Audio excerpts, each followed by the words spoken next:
Doctors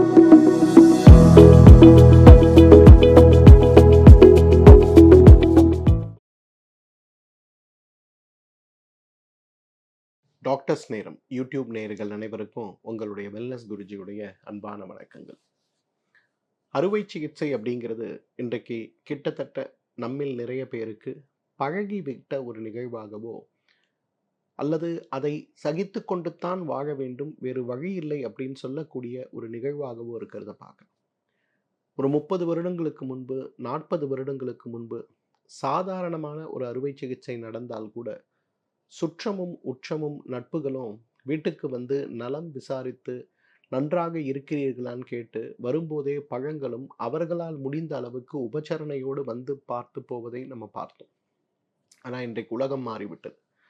அறுவை சிகிச்சையை தவிர்க்க வேண்டும் அப்படிங்கிற எண்ண ஓட்டங்கள் குறைந்து போய், இந்த பிரச்சனை தானே, இது அரை மணி நேர அறுவை சிகிச்சை தானே, அது மட்டும் இல்லை, காப்பீடுகளில் கூட இதை கவர் செய்து விட முடியும், உங்கள் கைகளில் இருந்து ஒரு ரூபாய் கூட நீங்கள் செலவு செய்ய வேண்டிய அவசியம் இல்லை அப்படின்னு சொல்லப்பட்டு ஒவ்வொரு மருத்துவமனைகளிலேயுமே அறுவை சிகிச்சை சார்ந்த விஷயங்களை கன்வின்ஸ் செய்வதற்காக இன்றைக்கு கவுன்சிலர்களை வைத்துக்கொண்டு இன்றைக்கு அறுவை சிகிச்சைகள் நடைபெற்று கொண்டிருக்கிறத பார்க்கும். 5 விஷயங்களுக்காக இன்றைக்கு அவசர கதியில் அறுவை சிகிச்சைகள் நடைபெறுகிறது. ஒன்று நம்ம எல்லாருக்கும் தெரியும், விபத்து. இரண்டாவது மாரடைப்புன்னு சொல்லக்கூடிய ஹார்ட் அட்டாக். மூன்றாவது இன்றைக்கு ஸ்ட்ரோக்குன்னு சொல்லக்கூடிய பக்கவாதம் சார்ந்த சிரமங்கள். நான்காவது ரொம்ப முக்கியமானது சிறுநீரக கற்கள். ஐந்தாவது அதைவிட முக்கியமானது பித்தப்பை கற்கள். இன்றைக்கு பித்தப்பை கற்கள் அறுவை சிகிச்சை தேவையா இல்லையா அப்படிங்கிற விவாதம் ஒருபுறம் இருந்து கொண்டிருந்தாலும் கூட இன்றைக்கு பித்தப்பை கற்களுக்காக மருத்துவர்களால் இன்றைக்கு அறுவை சிகிச்சை பரிந்துரைக்கப்படும் போது நாமும் இயற்கை வழி மருத்துவம் சார்ந்த விழிப்புணர்வு அற்று அந்த அறுவை சிகிச்சைக்கு உள்ளாகும் போது நமக்கு ஏற்படக்கூடிய மிக முக்கியமான பக்க விளைவுகள் தெரியுமா? இன்றைக்கு இந்த பக்க விளைவுகளை சொல்லி புரிய வைத்த பிறகுதான் அறுவை சிகிச்சை செய்ய வேண்டும் அப்படிங்கிறது இன்றைக்கு சட்டமாகவே இருக்கிறது. ஆனால் பெரும்பாலும் இதை சொல்லக்கோ கேட்கவோ இன்றைக்கு ஒரு நேரமற்று இருக்கக்கூடிய சமூகமாக நாம் இருக்கிறதுனால நம்மில் நிறைய பேர் வலி ஏற்படும் போது ஆல்டர்னேட்டிவ் மெத்தட்ஸ் என்னங்கிற பார்க்கக்கூட நேரம் இல்லாமல் இன்றைக்கு கிடுகிடுவென்று ஓடி சென்று விட்டில் பூச்சி போல அறுவை சிகிச்சை செய்து கொண்டு என்ன வலிக்காக வேதனைக்காக நான் அறுவை சிகிச்சை செய்து கொண்டேனோ அந்த வலியும் வேதனையும் தீரவில்லைன்னு துயரத்தில் இருப்பதை நம்ம பார்க்கிறோம். 5 வகையான பக்க விளைவுகளை இன்றைக்கு நம்ம பார்க்க முடியும். நிறைய பக்க விளைவுகள் இன்றைக்கு பித்தப்பை அறுவை சிகிச்சை செய்து நீக்கப்படும் போது ஏற்படுகின்ற பக்க விளைவுகள் நிறைய இருந்தாலும் கூட 5 வகையான பக்க விளைவுகளை பற்றி தான் இன்றைக்கு உங்களோடு நான் பகிர்ந்து கொள்ளப் போகிறேன். முதலாவது பக்க விளைவு, இன்றைக்கு என்னதான் நீங்க பித்தப்பை ஒரு கடுமையான வலி ஏற்பட்டது, சொல்ல முடியாத அளவுக்கு வலி ஏற்பட்டது, இந்த வலியை நீக்க வலி மாத்திரைகளும் வலி ஊசிகளும் பயன்படாத போது மருத்துவரை சந்திக்கும் போது உடனே அறுவை சிகிச்சை செய்ய வேண்டும்னு சொல்லப்பட்டு அவசர கதியில் அறுவை சிகிச்சை கொண்டு சென்று அறுவை சிகிச்சை செய்த பிறகு அப்பாடா வலி தீரும்னு நினைத்த அந்த ஒரு எண்ணம் ஒரு நிமிடத்திலே பொடியாகி போய்விட்டது சார். அறுவை சிகிச்சை செய்து 1 வருடம் ஆகிறது. அறுவை சிகிச்சை செய்வதற்கு முன்பு என்ன வலியோடு நான் போராடி கொண்டிருந்தேனோ அதே வலியோடு இன்றும் போராடி கொண்டிருக்கிறேன் அப்படிங்கிற ஸ்டேட்மெண்ட்ஸோட இன்றைக்கு நிறைய பேஷண்ட்ஸ் வருவதை பார்க்கிறோம். இன்றைக்கு இடியோபதிக் கொலிக் பெயின் அப்படின்னு சொல்லக்கூடிய ஒரு வகையான வலி ஏன் ஏற்படுகிறது அப்படிங்கிறது தெரியாமல் ஏற்படக்கூடிய ஒரு வலி. மீண்டும் மீண்டும் ஏற்படக்கூடிய இந்த வலி ஏற்படும் போது அறுவை சிகிச்சைக்கு முன்பு வயிறு புண்ணாக இருக்குமோ, வயிற்று உணவு குழலில் இருக்கக்கூடிய புண்களாக இருக்குமோ, அல்லது ஹயாட்டஸ் ஹெர்னியான்னு சொல்லக்கூடிய குடல் மேலேறி போகக்கூடிய நோயாக இருக்குமோ, அல்லது என்னவாக இருக்கும்னு எல்லா பரிசோதனையும் செய்து எல்லாமே சரியாக இருக்கின்ற நேரத்தில் வயிற்றை ஸ்கேன் செய்து பார்க்கும்போது வயிற்றில் இருக்கக்கூடிய பித்தப்பை கற்களால்தான் இது ஏற்படுகிறது அப்படின்னு மருத்துவர் பரிந்துரையோட பேரில் அறுவை சிகிச்சை செய்த பிறகும் வலிகள் 1% கூட எனக்கு குறையவில்லைங்கிற வருத்தத்தில் இருக்கக்கூடிய நிறைய பேரை பார்க்கிறோம். ஆமாங்க, எந்த வலிக்காக அறுவை சிகிச்சை செய்து கொள்கிறோமோ அந்த வலி தீராத வலியாக மாறி நம்மை சிரமப்படுத்துவது அப்படிங்கிறது இன்றைக்கு முதல் ஒரு பக்க விளைவாக நம்ம பார்க்கிறோம். ரெண்டாவது இடியோபதிக் டயேரியா அப்படின்னு சொல்லுவோம். பொதுவாக பித்தப்பையில் கற்கள் ஏற்படும் போது கட்டுப்படுத்த முடியாத அளவு உணவு சார்ந்த விழிப்புணர்வு அற்று ஒருவேளை நமக்கு பித்தப்பையில் கற்கள் இருப்பதே தெரியாமல் மீண்டும் மீண்டும் அதீத அசைவ உணவுகளை, கார உணவுகளை, எண்ணெய் பலகாரங்களை சாப்பிடுகின்ற ஒரு வழக்கத்தை நாம் வைத்துக் கொண்டிருக்கும்போது, ஒரு குறிப்பிட்ட அளவுக்கு மேலே அந்த கற்கள் சேர்ந்து விடும்போது, நமக்கு ஏற்படுகின்ற மிகப்பெரிய ஒரு சிரமமாக, அடிக்கடி மலம் கழிக்கின்ற ஒரு சிரமம் இருக்கிறத பார்க்கிறோம். இந்த அடிக்கடி மலம் கழிக்கின்ற சிரமம் அப்படிங்கிறது, சில நேரங்கள்ல இரிட்டபிள் பவல் சிண்ட்ரோம் அப்படிங்கிற நோயோடு தொடர்பு படுத்தப்பட்டாலும் கூட, முறையான மருத்துவ பரிசோதனை செய்யும்போது, பித்தப்பையில் ஏற்படுகின்ற கற்கள் இதற்கு ஒரு சொல்லாத காரணமாக இருக்கிறத நம்ம பார்க்கிறோம். அப்போ இந்த ஐபிஎஸ் நோய் உங்களுக்கு தீரணும் அப்படின்னா, அடிக்கடி மலம் கழிக்க வேண்டிய சிரமங்கள் உங்களுக்கு தீரணும்னா, நீங்க பித்தப்பையை எடுத்து விட வேண்டும்னு மருத்துவர்கள் சொல்லும்போது, கண்ணை மூடிக்கொண்டு அறுவை சிகிச்சை செய்து, அறுவை சிகிச்சைக்கு பிறகும் இந்த இரிட்டபிள் பவல் சிண்ட்ரோம் போல இருக்கக்கூடிய அறிகுறிகள் தீரவில்லைன்னு மீண்டும் மீண்டும் மருந்துகளை நாடியே வாழ்க்கை ஓடக்கூடிய சூழல்ல இருக்கக்கூடிய நிறைய பேரை இன்றைக்கு நம்ம பார்க்கிறோம். நான் சொல்லக்கூடிய இந்த காம்ப்ளிகேஷன் எல்லாமே இன்றைக்கு மெடிக்கல் கவுன்சிலால் ஆதாரபூர்வமாக நிரூபிக்கப்பட்டு இருக்கக்கூடிய இந்தந்த காம்ப்ளிகேஷன் வர முடியும் அப்படிங்கிறது இன்றைக்கு ஸ்டாட்டிஸ்டிக்கலாக நிரூபிக்கப்பட்ட பக்க விளைவுகளை பற்றி தான் நான் பேசுகிறேன். ஒரு 13 வயது சிறுவன் ஒரு முறை வந்திருந்தாங்க. கண்டினியூஸ் ஐபிஎஸ், ஸ்கூல்லேயே போகிறதில்ல. ஸ்கூல் போனால் எவ்ரி 2 ஹவர்ஸ் ஒன்ஸ் டாய்லெட் ஓடணும். அந்த ஸ்கூல்லேயே கூப்பிட்டு கேட்கக்கூடிய அளவுக்கு பெரிய ஸ்கூலு, இல்லை இதை நாங்கள் டாலரேட் பண்ண முடியாது, குழந்தைய வேறு ஸ்கூலில் சேர்த்துக்குங்க அப்படின்னு ஒரே ஒரே ப்ரெஷர். ரொம்ப கஷ்டத்தோடு வந்திருந்தாங்க. அப்போ என்ன பிரச்சனைன்னு அனலைஸ் பண்ணி பார்க்கும்போது, அந்த பையனுக்கு 10 வயது இருக்கும்போது பித்தப்பையில் கற்கள் இருக்குன்னு ஆப்ரேஷன் பண்ணிட்டாங்க. அதன் பிறகு ஆரம்பித்த இந்த பிரச்சனை தீரவே இல்லை. அதன் பிறகு இயற்கை முறை சிகிச்சைகளை கொண்டு பித்தத்தை குறைக்கக்கூடிய வழிமுறைகளை செய்த பிறகு தான் அந்த பையன் ஐசிஎஸ்ல படிச்சுட்டு இப்போ ஃபாரினில் போய் அவனோட கிராஜுவேஷனில் இருக்கான். எதுக்காக இதை சொல்கிறேன்னா, எந்த சிரமத்திற்காக நம்ம போகிறோமோ அந்த சிரமம் தீராமல் போகக்கூடிய வாய்ப்பு உண்டு. இன்றைக்கு யாருக்கெல்லாம் பித்தப்பை அறுவை சிகிச்சை மூலம் எடுக்கப்பட்டிருக்கிறதோ அவங்க எல்லாருக்குமே ஒரு நாளைக்கு 10 முறை 8 முறை மலம் கழிக்கக்கூடிய சூழலும், அதைவிட மோசமாக இன்றைக்கு ஒரு கீரையோ ஒரு காய்கறிகள் எண்ணெயில் பொரித்து வறுத்ததோ அல்லது ஒரு கொழுப்பு அதிகமான உணவுகளோ, ஏன் ஒரு பன்னீர் சார்ந்த உணவுகளை சாப்பிட்டாலும் கூட கழிப்பறையை தேடி ஓடி ஓடி கஷ்டப்படக்கூடிய ஒரு சூழல் ஏற்படக்கூடிய இது 2வது பக்க விளைவு. 3வது பக்க விளைவு என்ன ஆகுதுன்னா, இன்றைக்கு பித்தப்பை அறுவை சிகிச்சை செய்து எடுத்த பிறகு அந்த லூப்பில் இருக்கக்கூடிய சில கற்கள் எடுக்க முடியாத அளவுக்கு உள்ளே இருக்கும்போது, அறுவை சிகிச்சை செய்து 2 வருடம் கழித்து 4 வருடம் கழித்து பார்த்தீங்கன்னா, மீண்டும் ஒரு வலியை கடுமையாக ஏற்படுத்தப்படும் போது மீண்டும் அறுவை சிகிச்சை செய்யக்கூடிய ஒரு தேவை பெரும்பாலும் ஏற்படுகிறத பார்க்கிறோம். இன்றைக்கு அமெரிக்கன் கேஸ்ட்ராலஜி அசோசியேஷன்ல அவங்க என்ன சொல்றாங்கன்னா, வழக்கமாக பித்தப்பை கற்களுக்காக செய்து கொள்ளக்கூடிய அறுவை சிகிச்சைகள்ல 10% பேருக்கு 2வது முறை அறுவை சிகிச்சை 5லிருந்து 7 வருடங்களுக்குள் தேவைப்படுகிறது அப்படின்னு சொல்றாங்க. அப்ப என்ன பிரச்சனைக்காக நம்ம போய் ஆப்ரேஷன் பண்ணோமோ அது சம்டைம்ஸ் முழுமையாக தீராத பிரச்சனையாக மாறக்கூடும் அப்படிங்கிறது தான் 3வது காம்ப்ளிகேஷன். 4வது காம்ப்ளிகேஷன், இன்றைக்கு பித்தப்பையில் இருக்கக்கூடிய அந்த வால்வுகளை அறுவை சிகிச்சை செய்து நீக்கப்படும் போது சில நேரங்களில் அது சிறுகுடலோடு கலக்கின்ற இடத்தில் இருக்கக்கூடிய ஒரு சிறு வால்வு, ஒரு துவாரம், அதை மூடி திறக்கின்ற இருக்கக்கூடிய அந்த வால்வுகளில் ஏற்படுகின்ற இன்ஃப்ளமேஷன் சில நேரங்களில் அதை செயலற்றதாக மாற்றி விடும்போது, அப்போ அந்த இடத்துல தங்கக்கூடிய பித்தமானது அப்ஸ்ட்ரக்டிவ் ஜாண்டிஸ் போலவே இன்றைக்கு ஒரு லிவர் சிரோசஸையோ அல்லது மஞ்சள் காமாலையையோ அல்லது அந்த இடத்துல கோலைட்டிஸ்ன்னு சொல்லக்கூடிய ஒரு கோலிக் பெயின் சொல்லக்கூடிய கடுமையான ஒரு வலியையோ உருவாக்கி விடுவதை பார்க்க முடியும். ஒரு 27 வயது இருக்கக்கூடிய ஒரு பெண்மணி நம்ம மருத்துவமனைக்கு வந்தாங்க. அவங்க இந்த மாதிரி கடுமையான வலியோடு வந்தாங்க. ஒவ்வொரு டைமும் இந்த வலிக்கான சிகிச்சைக்காக அவங்க வெவ்வேறு மருத்துவமனைகளுக்கு போகும்போது அவங்க ஒவ்வொரு டாக்டரும் பார்க்கும்போது பித்தப்பை தான் எடுத்தாச்சே அப்படின்னு சொல்லிட்டு பித்தப்பைக்கும் இதுக்கும் எந்த தொடர்பும் இல்லைன்ற பாசிட்டிபிலிட்டியை அவங்க ரூல் அவுட் பண்ணிகிட்டே இருந்தாங்க. அப்போ என்ன பார்க்க ஒரு முறை வந்தபோது நாடி பார்க்கும்போது உடலில் ஏதோ ஒரு இடத்துல அடைப்பு ஏற்பட்டு இருக்கிறது, பித்தப்பையில் பித்தம் சார்ந்த நாளங்களில் அடைப்பு இருக்குது அப்படின்னு பார்த்துட்டு நான் அவங்களுக்கு ஒரு அட்வான்ஸ்டு ஒரு ஸ்கேன் ஒன்று எழுதி கொடுத்தேன். அந்த ஸ்கேன் அவங்க பண்ணும்போது கரெக்டாக கண்டுபிடிச்சிருந்தாங்க.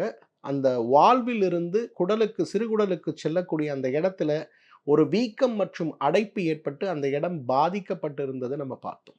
அப்போ உடனே மீண்டும் அறுவை சிகிச்சை செய்து அதை சரி செய்தாக வேண்டும். ஏன்னா அதில் மருந்தால் நம்ம குணப்படுத்த முடியாதுன்னு சொல்லப்பட்டு அவங்க கரெக்டா ஆப்பரேஷன் பண்ண உடனே அவங்களுக்கு கிட்டத்தட்ட 7 வருடங்களாக தினசரி இருந்த வலி காணாமல் போனத பார்த்தோம். ஸோ, இது ஒரு காம்ப்ளிகேஷனா இருக்கிறத பார்க்கிறோம். இது எல்லாத்துக்கும் மேல இன்னொரு காம்ப்ளிகேஷன்.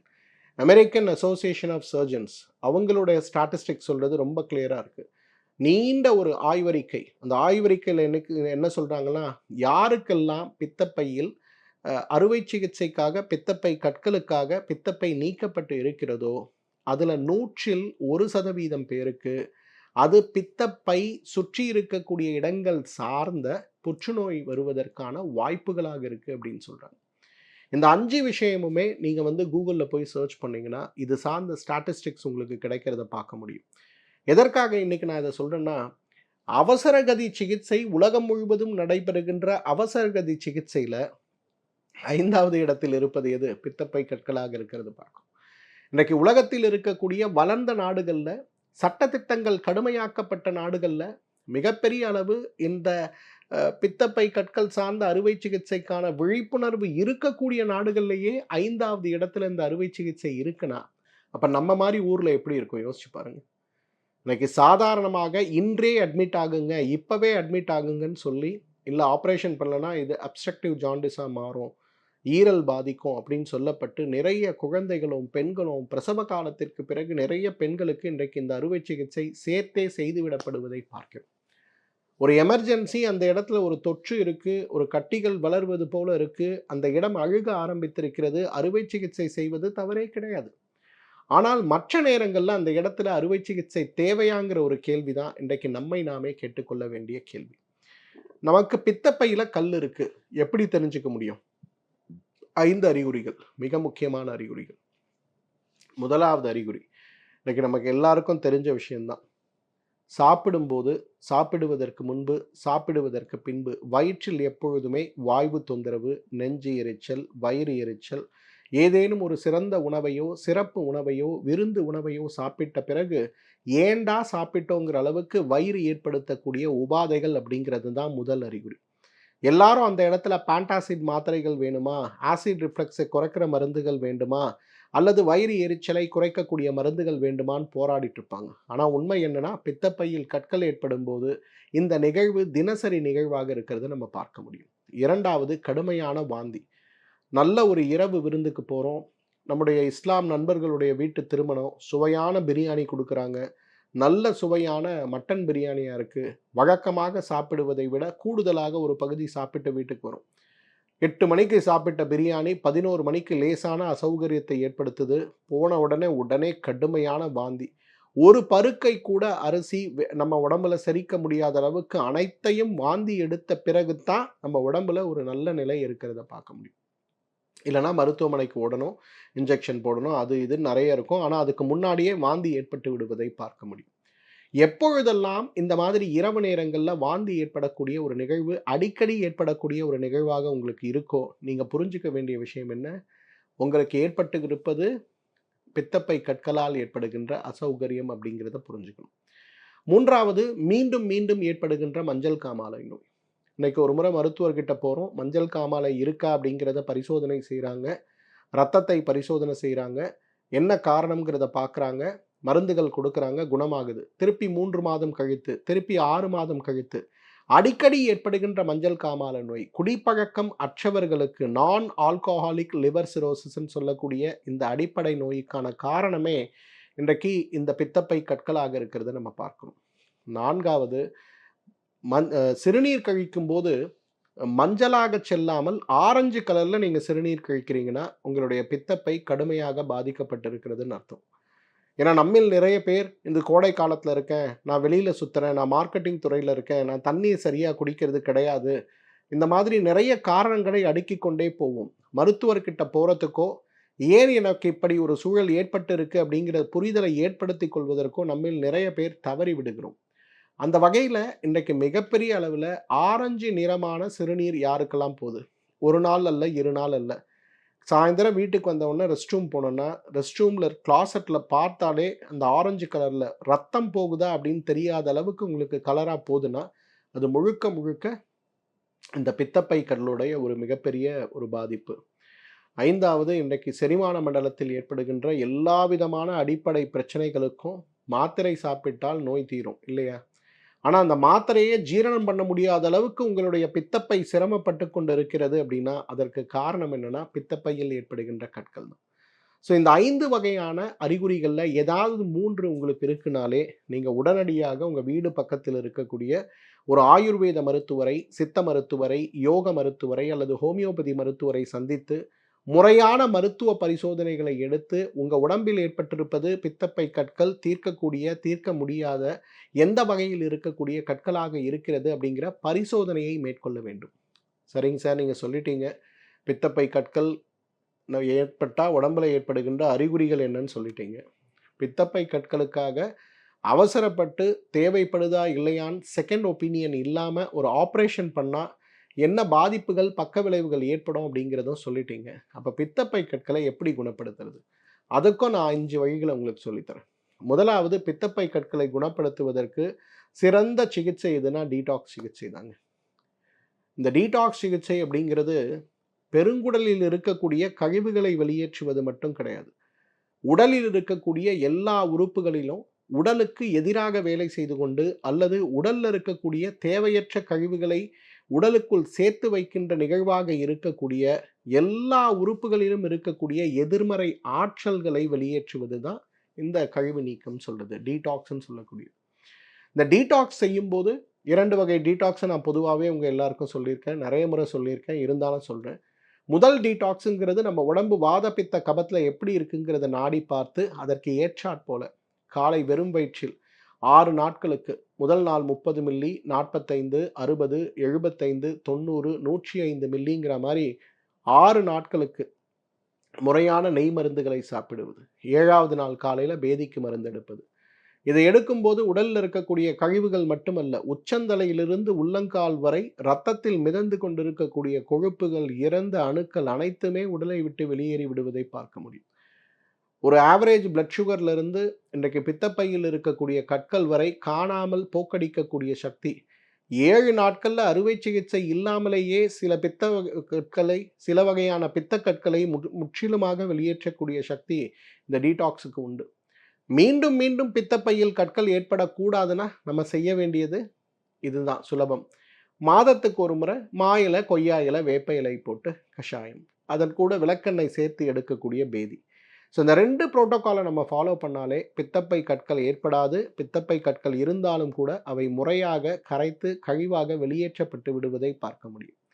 2வது, இன்றைக்கு நம்ம இளநீர், எலுமிச்சை சாறு, அது கூட ஆலிவ் ஆயில் கஷாயம், இது ரொம்ப பெரிய மருந்துங்க. என்னோட அனுபவத்தில் நிறைய பேர் வந்து அமெரிக்காவிலேருந்து, லண்டன்லேருந்து, ஆஸ்திரேலியாவிலேருந்து, கல்ஃப்லேருந்து எனக்கு கால் பண்ணுவாங்க. நைட்டு 10:30 மணிக்கு மெசேஜ் பண்ணுவாங்க. சார், வயிறு வலி தாங்க முடியல, பித்தப்பை கல், இங்கே எமர்ஜென்சிக்கு போனோன்னா கூட இங்கே எங்களுக்குள்ள இன்சூரன்ஸில் ப்ராப்ளம்ஸ் இருக்குது, ஏதாவது ஒரு ஃபஸ்ட் எய்டு சொல்லுங்கள், நாளைக்கு காலையில் நான் டாக்டர்கிட்ட போயிடுறேன்பாங்க. அவங்களுக்கு நான் கொடுக்கக்கூடிய ஃபஸ்ட் எய்டு இதுதான். ஒன்று, இளநீர் வீட்டில் இருக்கா, ஒரு 50 மில்லி இளநீர் எடுங்க, அதில் ஒரு 10 மில்லி விளக்கெண்ணெய், 10 மில்லி ஆலிவ் ஆயில் போடுங்க, 10 மில்லி எலுமிச்சை சாறு போடுங்க, இதை குடிங்க. 5 மினிட்ஸில் பார்த்தீங்கன்னா உங்களோட பித்தப்பைக்கல் குறையிறத பார்க்கலாம், அந்த பெயின் குறைஞ்சிறத பார்க்கலாம். ஒருவேளை இளநீர் இல்லைன்னா சுடுதண்ணி எடுத்து அதில் வந்து ஆலிவ் ஆயிலையும் எலுமிச்சை சாறையும் கலந்து சாப்பிடுங்கன்னு சொல்லுவேன். பெரிய ரிசல்ட்ஸ் இருக்கிறத பார்த்துருக்கேன். நிறைய பேர் நேரில் வர முடியாதவர்கள் கூட, வெளியூரில் இருப்பவர்கள் கூட, சிங்கப்பூர், மலேசியாவில் இருக்கவங்க கூட இந்த மாதிரி வீடியோஸை பார்த்து அதை பயன்படுத்திட்டு அவங்களோட ரிப்போர்ட்ஸையும் எனக்கு வாட்ஸ்அப் பண்ணுவாங்க. சார், நீங்கள் சொன்னீங்க இதை 40 டேஸ் பயன்படுத்த சொன்னீங்க, பயன்படுத்துவதற்கு முன்பும் பின்பும் என்ன மாற்றங்கள் இருக்குது கொஞ்சம் பாருங்கள் அப்படின்னு சொல்லி அனுப்பியிருக்காங்க. 3வது, இன்றைக்கு ஜீரகத்தை வைத்து செய்யக்கூடிய ஒரு ஹோம் ரெமெடிங்க. இது வந்து லாங் டைம் செய்யக்கூடிய ரெமெடி, ஆனால் ரொம்ப எஃபெக்டிவ் ரெமெடி.